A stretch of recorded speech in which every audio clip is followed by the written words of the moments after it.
Sheryl Sandberg. I didn't really know who she was other than something in Meta, but she was like the head of it. And I am not shocked, but blown away that she's been conditioned so well to believe what she's going to tell you. I was on a walk with one of my closest friends who's not Jewish. And just out of nowhere, not expecting to say this, what came out of my mouth was, "Will you hide me?" Like, if it comes to that, will you hide me and my family? And like, do I really think that's going to happen in the United States? No. And it was interesting because she didn't really know what I was talking about. So what do you mean hide you? And I explained that there are these righteous people that hid Jews. This is the story of Anne Frank. And then, of course, she said, "Oh, I know what you mean."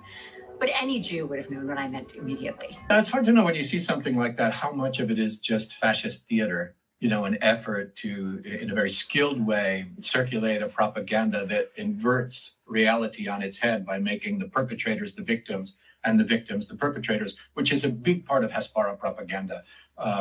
It's one of the key techniques that are used.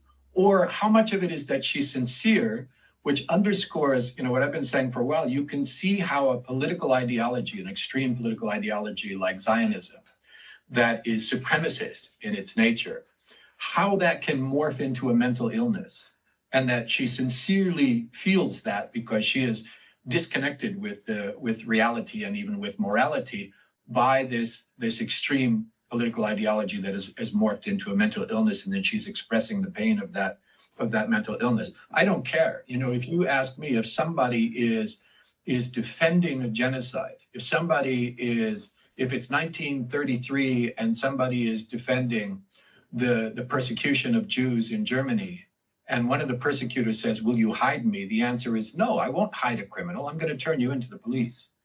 I will hide people who are fleeing the Nazis, just as I will hide people who are fleeing today, the Zionists.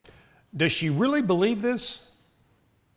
That this path that she's on right now is the right path for the rest of the world? Maybe she does. Maybe the psychological conditioning, the way she was programmed as a little kid, she actually believes this. Or is it based on ego and power? Which one is it? I believe it's psychological conditioning from the time she was born as a Jew, Zionist. Not a Jewish person, but as a Zionist. It's a psychological programming from the time they're born. It's obvious. Just ask any psychologist. He can look at it and tell you what's happening. So that imbalance, or called it a disease, needs to be given some medication. The truth. And the truth cannot be suppressed. But they're trying to suppress us, so speak out.